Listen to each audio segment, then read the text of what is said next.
Have you ever taken a job that everyone told you would destroy your life? Well, that's exactly what happened to Sarah Mitchell when she answered a newspaper ad that would change everything. The year was 1887, and the job posting was simple enough. Housekeeper wanted, good pay, room and board included. But there was something about the way people's faces changed when she mentioned the name on that ad, Marcus Thorne, the richest rancher in 3 counties, and according to every person in town, the cruelest man west of the Mississippi. But Sarah was desperate. Winter was coming. Her savings were gone, and she had nowhere else to turn. So she packed her only dress, her mother's Bible, and what little pride she had left, and rode out to Thorne Ranch. What she found there wasn't what anyone expected, least of all Sarah herself. Now, before we dive into Sarah's story, let me tell you why this tale matters more than you might think. This isn't just another Western romance. This is a story about how sometimes the very thing that terrifies us most can become the thing that saves us. It's about finding peace in the most unexpected places, with the most unexpected people. And by the end of this story, you'll understand why Sarah's decision to take that job everyone warned her about became the best choice she ever made. But first, let me paint you a picture of what life was like for a woman alone in 1887. The dust never settled in Millfield, Colorado. It hung in the air like broken promises, coating everything with the weight of hard living. The town sat at the edge of nowhere, surrounded by mountains that looked like God's own fence posts driven into the earth. Most folks passed through on their way to somewhere better. The ones who stayed had reasons they didn't talk about. Sarah Mitchell stood outside the post office, reading the same newspaper ad for the 3rd time. Her fingers trembled, not from the cold October wind, but from something deeper. Something that felt like the last thread of hope fraying at the edges. Housekeeper wanted, Thorne Ranch, good wages, room and board, apply in person. The words were simple enough, printed in black ink that hadn't even had time to fade. But Sarah had been in Millfield long enough to know that nothing involving Marcus Thorne was ever simple. She folded the paper and tucked it into her worn coat pocket. The same coat she'd been wearing since her father died 6 months ago. The same coat that had seen her through the funeral, the sale of their small farm, and the long journey west that was supposed to lead to a new beginning. Instead, it had led her here to a dead-end town where decent work for a woman was scarcer than rain in August. The bell above the post office door chimed as Mrs. Henderson stepped outside, her gray hair pinned so tight it looked like it hurt. She glanced at Sarah with the kind of look reserved for stray dogs and broken wagon wheels. "You're not seriously considering that job, are you, dear?" Mrs. Henderson's voice carried the false sweetness of someone who thrived on other people's misery. Sarah straightened her shoulders. "I might be." "Oh, honey." Mrs. Henderson clucked her tongue like a hen warning off a fox. "Nobody lasts more than a month at Thorne Ranch. That man has a temper like a wildfire and a heart colder than January. 3 housekeepers in the past year, and every one of them came back to town looking like they'd seen the devil himself." "What exactly did they say about him?" Sarah asked, though part of her didn't want to know. Mrs. Henderson leaned closer, her voice dropping to a whisper. "They say he built that ranch with blood money. Lost his family in a fire years back, and it turned him mean. Real mean. He don't speak to nobody unless it's to bark orders. Keeps to himself in that big house, drinking himself to death and taking his anger out on anyone fool enough to get close." Sarah felt her stomach twist, but she kept her voice steady. "They also say he pays well. Money ain't worth your life, child, or your sanity." Mrs. Henderson straightened up, smoothing her skirts. "Mark my words, you take that job, and you'll be back in town within the week, assuming you make it out at all." With that cheerful prophecy, Mrs. Henderson bustled away, leaving Sarah alone with the wind and her doubts. She pulled the newspaper from her pocket again, staring at those simple words. Good wages. Room and board. It might as well have said salvation and hope, because that's what Sarah needed. Salvation from the empty purse that mocked her every morning. Hope that she wouldn't end up like the other desperate women in Millfield, taking in laundry for pennies or worse. She'd watched her mother work herself to death keeping house for other families, and she'd sworn she'd never follow that path. But here she was, one step away from begging. The sound of hoofbeats made her look up. A rider was coming down the main street, and Sarah knew immediately who it was, even though she'd never seen him before. Marcus Thorne sat his horse like he owned the world, his black coat billowing behind him like storm clouds. His hat was pulled low, shadowing his face, but Sarah could feel his presence from 50 yards away. It was the kind of presence that made smaller men step aside and women find sudden interest in their shoes. He reined in his horse outside the saloon, dismounted with fluid grace, and tied off the reins with movements that spoke of absolute confidence. Sarah found herself staring, trying to reconcile the man she saw with the monster Mrs. Henderson had described. He was tall, broad-shouldered, with the kind of bearing that came from years of commanding men and cattle across vast distances. But there was something else, something in the way he moved that suggested weariness deeper than physical exhaustion. As if sensing her stare, he turned. For a moment, their eyes met across the dusty street. Sarah felt her breath catch. His face was hard, carved from granite and disappointment, with eyes the color of winter sky. There was no kindness there, no warmth. But there was something else, something that looked almost like recognition, though they'd never met. The moment stretched between them like a rope pulled taut. Then Marcus Thorne turned away and pushed through the saloon doors, leaving Sarah standing alone with her racing heart and the growing certainty that her life was about to change forever. That evening, Sarah sat in her tiny room above the general store, counting her remaining coins for the dozenth time. 53 cents. Enough for maybe a week's worth of bread and beans if she was careful. Not enough for passage to another town. Not enough for a new dress to make herself presentable for decent employment. Not enough for anything that resembled a future. She lit her single candle and pulled out her mother's Bible, letting it fall open to a random page. The words swam before her tired eyes until they settled on a verse in Proverbs. Trust in the Lord with all your heart, and lean not on your own understanding. Sarah almost laughed, but it came out more like a sob. Her own understanding told her that taking a job with Marcus Thorne was probably the worst idea she'd ever had. But her heart, that stubborn organ that had kept her going through her father's death and her mother's long illness, whispered something different. It whispered that sometimes the scariest path was the only one that led anywhere worth going. She closed the Bible and made her decision. Tomorrow, she would ride out to Thorne Ranch. She would look Marcus Thorne in the eye and ask for that job, despite every warning, despite every fear, despite the very real possibility that she was making the biggest mistake of her life. Because 53 cents and a prayer were all she had left, and sometimes that had to be enough to build a future on. Sometimes you had to take the job everyone warned you about, especially when it was the only job that could save you. As Sarah blew out her candle and settled into her narrow bed, she couldn't shake the image of those winter sky eyes looking at her across the street. There had been something there, something beyond the hardness and the reputation. Maybe it was wishful thinking, or maybe it was the beginning of understanding that not everything in life was what it appeared to be. But she would find out soon enough.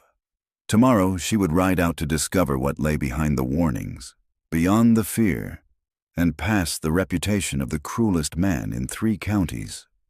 Tomorrow, she would discover if sometimes the very thing everyone warns you about is exactly the thing you need. The morning came cold and sharp, with frost painting the windows like warnings written in ice. Sarah woke before dawn, her stomach knotted with the kind of fear that felt like swallowing stones. She dressed carefully in her only good dress, the blue cotton that had seen better days but still held its shape. Her hands shook as she braided her hair, pinning it back in the severe style that made her look older, more serious, more employable, she hoped. The ride to Thorne Ranch took 2 hours through country that grew wilder with every mile. Sarah had borrowed a horse from Mr. Peterson at the livery, promising to return it by evening whether she had a job or not. The gelding was old, but steady, picking his way along the rough trail that wound through stands of aspen and pine. The leaves had turned golden, and they whispered secrets in the wind that Sarah couldn't quite understand. As the miles passed, the landscape opened up into something that took her breath away. Rolling meadows stretched toward mountains that scraped the belly of the sky. Cattle dotted the grassland like scattered thoughts, fat and content despite the approaching winter. And there, rising from the valley floor like a declaration of intent, stood Thorn Ranch. It wasn't what Sarah had expected. The house was massive, built from honey-colored stone and dark timber, with wide porches that wrapped around 3 sides. It looked solid, permanent, like it had grown from the earth itself. Outbuildings scattered around the main house spoke of prosperity and careful planning. Barns, bunkhouses, corrals, all maintained with the kind of attention that came from pride in ownership. This wasn't the lair of a madman. This was the home of someone who understood the value of building something to last. Sarah reined in her horse at the main gate, her courage wavering. A wooden sign hung from wrought iron hinges. The letters burned deep into the wood. Thorn Ranch. Established 1878. Below that, in smaller letters, words that made her heart skip. Welcome to those who come in peace. Before she could lose her nerve completely, Sarah urged her horse forward. The hoofbeats seemed too loud on the packed earth drive, announcing her arrival to anyone within a mile. By the time she reached the main house, her palms were slick with sweat despite the morning chill. A man emerged from the barn as she dismounted. He was older, weathered like old leather, with kind eyes and a gentle way of moving that put Sarah slightly at ease. He touched his hat brim in greeting. "Morning, miss. You looking for someone?" "I'm here about the housekeeper position," Sarah said, proud that her voice didn't shake. "Is Mr. Thorne available?" The man's expression shifted, something like sympathy crossing his features. "He's up at the house. Name's Tom Brady, foreman here. Been working for Mr. Thorne going on 8 years now." He paused, studying her with the kind of look that saw more than most. "You sure about this, miss? It's not that he's a bad man, but he's not an easy one either." Sarah straightened her shoulders. "I'm sure." Tom nodded slowly. "All right then, I'll take you up. Fair warning, though, he's been in a darker mood than usual lately. Lost another housekeeper last week, and it's got him thinking maybe he ought to just live alone permanent-like." They walked up the stone steps to the wide front porch. Tom knocked on the heavy wooden door, then stepped back. "Mr. Thorne?" "Lady here about the housekeeper job." The door opened, and Sarah found herself face to face with Marcus Thorne. Up close, he was even more imposing than he'd appeared from across the street. He stood well over 6 feet, with shoulders that spoke of years spent wrestling cattle and taming wild horses. His dark hair was streaked with early silver, and those winter sky eyes held depths that suggested he'd seen more than his share of storms. But it was his face that caught Sarah off guard. Yes, it was hard, carved by wind and weather and whatever sorrows he carried, but it wasn't cruel. It was the face of a man who'd built walls so high he'd forgotten how to find the gates. "You're here about the job," he said. His voice was deep, roughened by years of calling orders across vast distances. "Yes, sir, Sarah Mitchell." She held out her hand, then immediately regretted the gesture when he stared at it like it was something foreign. After a moment that felt like an eternity, he shook her hand briefly. His grip was firm but not punishing, and Sarah noticed his hands were scarred from years of honest work. "Come inside," he said, stepping back to let her pass. The interior of the house took Sarah's breath away. The front hall soared 2 stories high, with a staircase that curved like a work of art. But it was the silence that struck her most. Not the comfortable quiet of a well-ordered home, but the hollow silence of a place where laughter had died and never been replaced.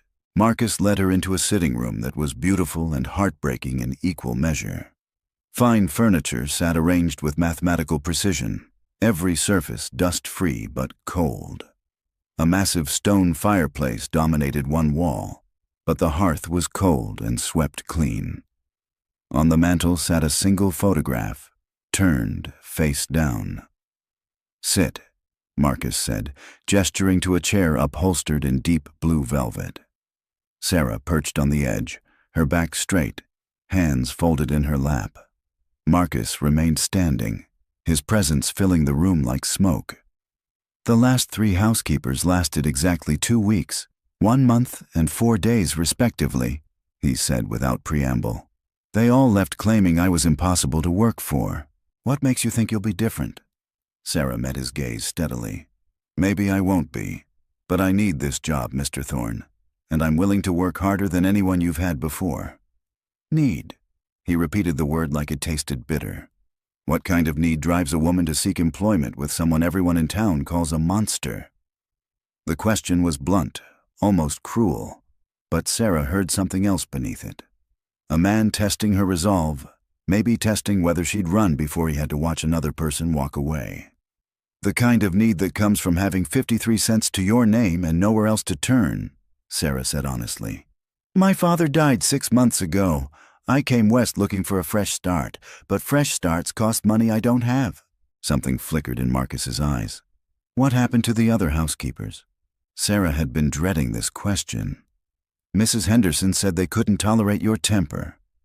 Marcus was quiet for so long that Sarah wondered if she'd already failed some invisible test. When he spoke, his voice was softer, almost thoughtful. "I don't have a temper, Miss Mitchell. I have standards.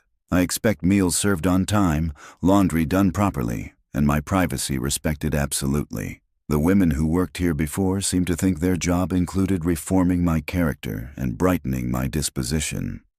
His mouth quirked in something that wasn't quite a smile. "I'm not interested in being reformed or brightened." Sarah nodded. "I understand, sir." "Do you?" He moved to the window, staring out at his domain. "This house has been empty of feminine influence for 5 years. I've grown accustomed to solitude. I eat when I'm hungry, sleep when I'm tired, and speak only when necessary. I don't need conversation, companionship, or someone trying to make my life more cheerful. I need someone who can keep house without trying to keep me." There was pain in those words, old and deep and carefully hidden. Sarah felt her heart tug with unexpected sympathy for this man who'd built a fortress around himself. "I'm not looking to reform anyone, Mr. Thorne. I just need honest work." He turned back to her, those penetrating eyes searching her face. "The pay is $30 a month, plus room and board. You'll have Sundays off and 1 evening a week to yourself. Your quarters are in the East Wing, separate from the main house. I expect breakfast at 6, dinner at noon, and supper at 7. The house is cleaned from top to bottom once a week, laundry done twice a week, and my study is off limits under all circumstances." Sarah's heart leaped. $30 a month was more than she dared hope for. "That sounds fair, sir." "I'm not finished." His voice grew harder. "There are no second chances here, Miss Mitchell. If you can't handle the work or the isolation, if you decide you need to save my soul or make me smile, if you bring any drama or nonsense into my home, you'll be gone that same day. Do I make myself clear?" Sarah stood, meeting his intimidating gaze with all the courage she could muster. "Crystal clear, Mr. Thorne. When would you like me to start?" For the first time, something that might have been surprise crossed his features. "You can move in today if you're ready." "I'm ready." Marcus nodded curtly. "Tom will show you to your quarters and explain the household routine. Welcome to Thorne Ranch, Miss Mitchell. Try not to make me regret this decision." As Sarah followed Tom Brady toward the east wing of the house, she couldn't shake the feeling that she'd just stepped into something far more complicated than a simple employment arrangement. Marcus Thorne wasn't the monster everyone claimed, but he was something perhaps more dangerous. He was a man carrying wounds so deep they'd change the very shape of his soul. But as Tom showed her to a comfortable room with windows that looked out over the endless grassland, Sarah felt something she hadn't experienced in months. Hope. Not just for steady work and decent pay, but for the possibility that sometimes the job everyone warned you about was exactly where you were meant to be. Outside her window, the wind sang through the grass like a promise.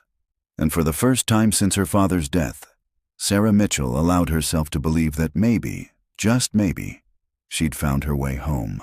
The first week at Thorn Ranch passed like a careful dance between two strangers learning each other's rhythm. Sarah rose before dawn each morning, her body still adjusting to the mountain air and the weight of responsibility that came with managing such a grand house. The kitchen became her sanctuary, a place where she could lose herself in the familiar motions of cooking and cleaning while the rest of the world still slept. Marcus kept his word about solitude. He appeared for meals like clockwork, ate in silence, and disappeared again into whatever work occupied his days. Sarah learned his patterns quickly. Coffee black as midnight, no sugar. Eggs over easy. Bacon crisp but not burned. He read a newspaper during breakfast, his jaw working steadily as he chewed, his eyes scanning headlines from a world that felt impossibly distant from this mountain valley. She began to understand why the previous housekeepers had fled. It wasn't cruelty that drove them away. It was the suffocating weight of silence. The house felt like a beautiful tomb, every room perfectly preserved but utterly lifeless. Even her footsteps seemed too loud on the polished wooden floors. But Sarah had grown up in quiet houses. Her mother's illness had taught her the value of moving softly, speaking gently, existing without demanding attention. Where others found the silence oppressive, Sarah found it peaceful. After years of caring for dying parents and worrying about money, the predictable routine felt like luxury. On her fourth morning, she discovered something that changed everything. While dusting the sitting room, her cloth caught the corner of the overturned photograph on the mantel. It flipped face up, revealing a family portrait that made her heart clench with sudden understanding. A younger Marcus stood behind a beautiful woman with laughing eyes and dark hair. Between them, a little girl of perhaps 5 years old grinned at the camera with missing front teeth and absolute joy. The woman's hand rested on her rounded belly, suggesting another child on the way. They looked like happiness captured in silver and glass, like people who believed their love could conquer anything the world threw at them. Sarah stared at the photograph for a long moment, pieces of the puzzle falling into place. The cold hearth, the untouched rooms, the way Marcus moved through his house like a ghost haunting his own life. This wasn't the home of a cruel man. This was the shrine of a broken one. Carefully, reverently, she turned the photograph face down again and continued her dusting. But something had shifted inside her chest, a softening toward the man who ate his meals in solitude and kept his grief locked away like a dangerous animal. That afternoon, while Marcus was out checking cattle, Sarah made a decision that would have horrified Mrs. Henderson. She ventured into the forbidden territory of his study. The door creaked as she pushed it open, revealing a room that felt like stepping into Marcus's soul. Books lined every wall from floor to ceiling, their leather spines worn soft from years of handling. A massive oak desk dominated the center of the room, its surface covered with ranch ledgers, correspondence, and what looked like legal documents. But it was the smell that struck her most, the scent of leather and ink and something else, something that reminded her of her father's workshop, of honest work and quiet contemplation. Sarah wasn't there to snoop or pry. She simply couldn't bear the thought of this room, clearly so important to him, gathering dust while she cleaned the rest of the house to perfection. She worked quickly and carefully, dusting shelves and sweeping floors, organizing papers without reading them. When she found a coffee cup with days-old dregs growing a skin of mold, she simply washed it clean and returned it to its place. She was just finishing when she heard footsteps on the front porch. Heart hammering, Sarah grabbed her cleaning supplies and slipped out through the back door that connected the study to a small garden. She made it to the kitchen just as Marcus's boots echoed in the front hall. That evening, as she served his supper, Marcus studied her with those penetrating eyes. Sarah kept her expression neutral, ladling stew into his bowl with steady hands, despite the guilt gnawing at her conscience. "The study smells like lemon oil," he said finally. Sarah's heart stopped. She met his gaze, ready to pack her bags and face whatever consequences awaited. "Yes, sir." "I specifically said it was off limits." "You did, sir." Marcus cut a piece of cornbread with surgical precision. "Why?" Sarah considered lying, making excuses, but something in his voice suggested he'd see through any deception. "Because a room full of books shouldn't smell like neglect," she said quietly. "Because even forbidden spaces deserve respect." The silence stretched between them like a held breath. Sarah waited for the explosion, for the cold dismissal, for the end of the best job she'd ever had. Instead, Marcus took a bite of stew and nodded once. "Don't touch the desk." "No, sir. And don't rearrange anything." "I wouldn't dream of it, sir." That was the end of it. No lecture, no threats, just a quiet acceptance that surprised them both. As the days passed, Sarah noticed small changes. Marcus began lingering over his coffee in the mornings, not reading his paper but staring out the kitchen window at the mountains. Sometimes she caught him watching her work, not with suspicion but with something that might have been curiosity. The breakthrough came during her second week, on a morning when autumn decided to show its teeth. Sarah woke to find snow falling in thick, wet flakes that turned the world into a watercolor painting. The wind howled around the house like a living thing, rattling windows and driving the cold through every crack and crevice. She built up the fires in all the main rooms, then set about making breakfast. But when 6 o'clock came and went without Marcus appearing, she found herself genuinely worried. He was never late for meals. Never. Sarah ventured toward his bedroom, her footsteps muffled by the thick carpets. She knocked softly on his door. "Mr. Thorne?" "Breakfast is ready, sir." No response. She knocked again, louder this time. "Mr. Thorne," a sound from within, somewhere between a groan and a curse. Sarah pressed her ear to the door, her concern growing. Another sound, definitely distressed. Taking her courage in both hands, Sarah turned the handle and stepped inside. Marcus lay in bed, his face flushed with fever, his dark hair plastered to his forehead with sweat. He was trying to sit up but failing, his usual commanding presence reduced to human vulnerability. "You shouldn't be here," he managed, his voice rough with illness. "When did this start?"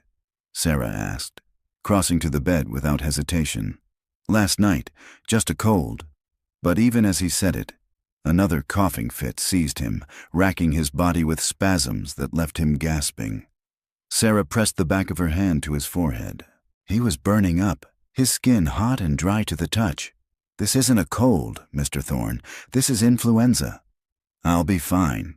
He tried to push her hand away, but his movements were weak, uncoordinated. "You'll be dead if someone doesn't take care of you," Sarah said bluntly. "Now stop being stubborn and let me help." For a moment, their eyes met in a battle of wills. Marcus, even weakened by fever, was not accustomed to being told what to do. But Sarah had nursed both her parents through their final illnesses, and she recognized the signs of someone too sick to be left alone. "I don't need help," he said, but the words lacked conviction. "Everyone needs help sometimes," Sarah replied gently. "Even stubborn ranchers who think they're made of iron." Something in her tone seemed to break through his defenses. Marcus closed his eyes, his body going limp against the pillows in surrender. "What do you need me to do?" "Nothing. Just rest and let me take care of everything else." What followed were 3 of the longest days of Sarah's life. Marcus's fever climbed higher, leaving him delirious and thrashing in his sleep. She moved into the chair beside his bed, cooling his burning skin with damp cloths, forcing broth and water down his throat whenever he was conscious enough to swallow. During his worst moments, when the fever made him ramble and mutter, Sarah learned more about Marcus Thorne than she'd ever expected to know. He called out names in his sleep. Emma, his wife. Lily, his daughter. Sometimes he pleaded with them not to go, his voice breaking with a pain that had nothing to do with physical illness. Sarah held his hand through the worst of it, her heart breaking for this man who carried such enormous grief. She understood now why he'd built walls around himself. why he preferred solitude to the risk of caring about someone who might leave. On the third night, the fever finally broke. Sarah woke from an exhausted doze to find Marcus watching her, his eyes clear for the first time in days. "You stayed," he said, his voice barely a whisper. "Where else would I go?" Sarah asked, smoothing the damp hair back from his forehead. "The others would have left, would have been afraid of catching it." Sarah smiled, the first genuine smile she'd worn in days. "I've had influenza before. Besides, someone had to make sure you didn't die of stubbornness." Marcus almost smiled at that. Almost. "Thank you. You don't need to thank me. It's what anyone would have done." "No," he said quietly. "It's what you did. There's a difference." As Marcus slowly recovered over the following days, something fundamental had changed between them. The careful distance they'd maintained began to crumble, replaced by something warmer, more human. Marcus began asking about her day, her thoughts on small ranch matters. Sarah found herself lingering over meals, drawn into conversations about books they'd both read, places they'd both been. She learned that Marcus had built the ranch from nothing, starting with a handful of cattle and a dream bigger than the Montana sky. He'd met Emma in Denver, a schoolteacher who'd fallen in love with his vision of creating something lasting in the wilderness. Lily had been born in the big house, the first baby to draw breath within its walls. The fire had taken them both on a cold February night 5 years ago. A chimney spark, a strong wind, and in less than an hour, Marcus had lost everything that mattered. He'd rebuilt the house exactly as it had been, but he'd never been able to rebuild his life. "I used to think the silence would kill me," he told Sarah one evening as they sat by the kitchen fire. "Now I think it's the only thing keeping me alive." "Silence isn't the same as peace," Sarah said quietly. "Sometimes it's just another kind of prison." Marcus looked at her with those winter sky eyes, and for a moment, Sarah thought she saw something crack in the walls he'd built around his heart. But then he looked away, and the moment passed like snow melting in sunlight.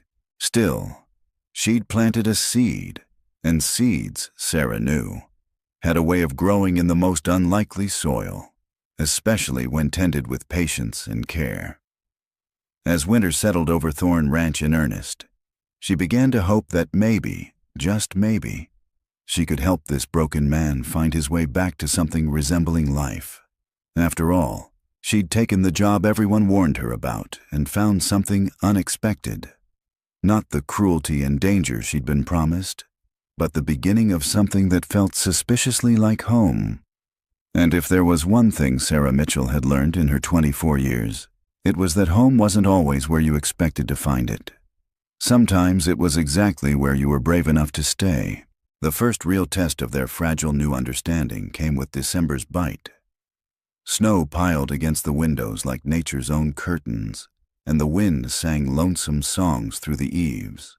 Sarah had grown accustomed to the rhythms of the ranch, the way morning light crept across the kitchen floor, the sound of Marcus's boots on the stairs as he came down for breakfast. But this particular morning brought something different. She was rolling out biscuit dough when she heard it. A sound that didn't belong in their carefully ordered world. Crying. Not the wind, not some animal caught in the cold, but human weeping coming from somewhere deep in the house. Sarah wiped her hands on her apron and followed the sound through the hall, past the sitting room, toward the back of the house where she'd never ventured. The crying grew stronger, more desperate, and her heart began to race with concern. Had Marcus taken ill again? Was someone hurt? She found him in a room she didn't even know existed. It was smaller than the others, painted in soft yellow with white trim. A child's room, Lily's room. Marcus sat on the floor beside a small bed, holding a rag doll with carefully sewn features and yarn hair. His shoulders shook with the force of his grief, tears streaming down his face without shame or attempt to hide them. Sarah's first instinct was to retreat, to pretend she hadn't seen this moment of raw vulnerability. But something in the broken sound of his weeping held her there. This wasn't the grief of 5 years ago. This was fresh pain, immediate and overwhelming. Mr. Thorne? She said softly, stepping into the room. He looked up at her with eyes red-rimmed and hollow. In his hands, the doll looked impossibly small, impossibly precious. Today would have been her 10th birthday, he said, his voice cracked and barely recognizable. Emma always made such a fuss about birthdays. Cake for breakfast, presents all day long, songs until our throats were raw. He clutched the doll tighter. I tried to forget. I've tried for 5 years to forget, but some dates burn themselves into your bones. Sarah knelt beside him on the hardwood floor, not touching but close enough that he could feel her presence. Tell me about her. I shouldn't be in here, Marcus said, looking around the room as if seeing it for the first time. I kept everything exactly the same. Her clothes in the dresser, her books on the shelf, her doll waiting for her to come home. Tom thinks I'm losing my mind. Grief doesn't follow anyone else's timeline, Sarah said gently. And love doesn't disappear just because someone does. Marcus wiped his eyes with the back of his hand, a gesture so human and vulnerable, it made Sarah's chest ache. She used to climb into our bed every morning before dawn, cold little feet pressed against my back, whispering about her dreams. Emma would pretend to be asleep, but I could see her smiling. We were so happy, Sarah, so completely, foolishly happy. The use of her first name wasn't lost on her. In this room full of memories and sorrow, formality had no place. What was she like? Sarah asked. A ghost of a smile crossed Marcus's face. Stubborn as a mule and twice as clever. She could ride before she could properly walk, and she had opinions about everything. The color of the sky, the taste of her porridge, whether the horses were happy or sad on any given day. He looked down at the doll. She named this Rosie because she said it looked like it was always blushing. Sarah reached out and gently touched the doll's faded dress. She sounds wonderful. She was going to change the world, Marcus whispered. She was going to be a doctor or a lawyer, or maybe the first woman president. Emma encouraged every wild dream, every impossible plan. His voice broke again. They were going to have such beautiful lives. They sat in silence for a while, surrounded by the remnants of a little girl's interrupted childhood. Sarah found herself studying the room, noting the details that spoke of love and attention. A bookshelf filled with fairy tales and adventure stories. A toy chest painted with flowers and butterflies. A small rocking chair where someone had once read bedtime stories. The fire, Marcus said suddenly, as if he'd been reading her thoughts. It started in the barn, spread faster than anything natural should. By the time I got back from checking the north pasture, half the house was gone. I could hear Emma screaming from upstairs, but the stairs had already collapsed. The heat was so intense, it melted the snow 20 feet away. Sarah felt tears prick her own eyes. Marcus, you don't have to tell me this. I tried to get to them, he continued, his voice flat and distant. Broke every window on the ground floor trying to find a way up. Tom and 3 of the hands had to hold me back to keep me from running straight into the flames.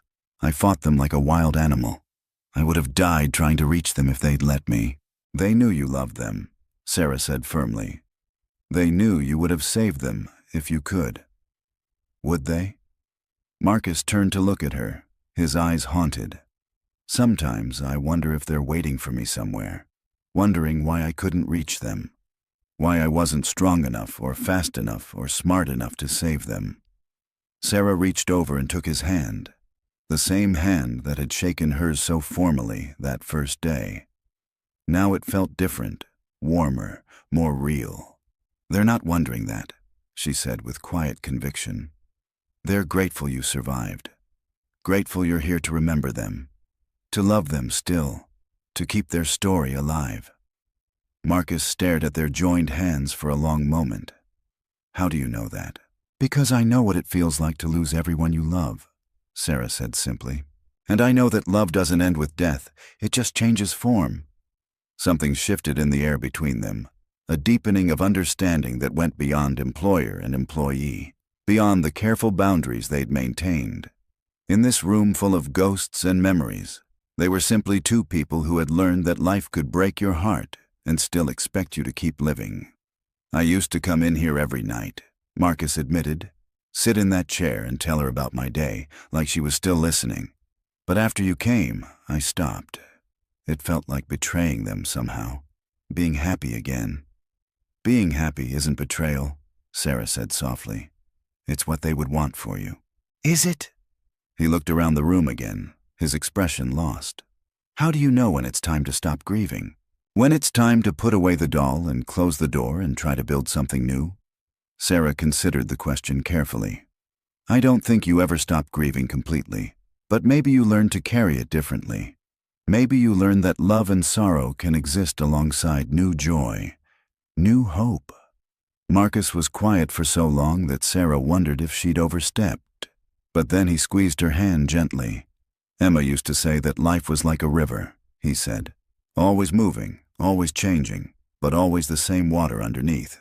She said people could dam it up for a while, but eventually it would find a way to flow again." "She sounds like a wise woman." She was. Marcus stood slowly, still holding the doll. "She would have liked you, I think. She always said the best people were the ones who showed up when everyone else ran away." Sarah felt warmth bloom in her chest at the compliment. But more than that, she felt the weight of responsibility. Marcus was trusting her with his most sacred memories, his deepest pain. It was a gift she didn't take lightly. "What would you like to do today?" she asked, standing beside him. Marcus looked around the room one more time, then carefully placed the doll back on the small bed. "I think I'd like to have breakfast. Maybe you could tell me about your family while we eat." It was a small step, but Sarah recognized it for what it was. An invitation to share, to balance his vulnerability with her own. As they walked back toward the kitchen together, she felt the house itself seem to exhale, as if it had been holding its breath for 5 years and was finally ready to breathe again. The biscuits had gone cold while they talked, but Sarah warmed them in the oven while Marcus made fresh coffee. They ate in comfortable silence at first, but then Sarah began to talk. She told him about her father's gentle hands and her mother's fierce love. She spoke of the farm they'd lost and the dreams they'd buried along with her parents.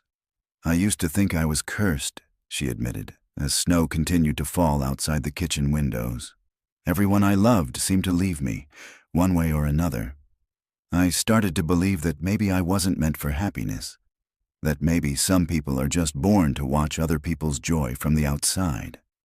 Marcus looked up from his coffee. "What changed your mind?" Sarah considered the question, surprised by how much her perspective had shifted in just a few months. "Coming here, I think. Taking a job everyone said would destroy me and finding out that sometimes the thing that scares you most is exactly what you need. Even if it means working for the cruelest man in 3 counties, Marcus asked, and there was something almost like humor in his voice. Sarah smiled, especially then, because it turns out the cruelest man in 3 counties is actually just the loneliest. And loneliness, I understand. They finished breakfast as the morning light grew stronger, painting the kitchen in shades of gold and white. Outside, the world was transformed by snow, but inside, something else was transforming too. The careful distance they'd maintained was giving way to something warmer, more honest, more real. When Marcus excused himself to check on the livestock, he paused at the kitchen door. "Sarah." "Yes? Thank you for staying, for not running when things got difficult." "Where would I run to?"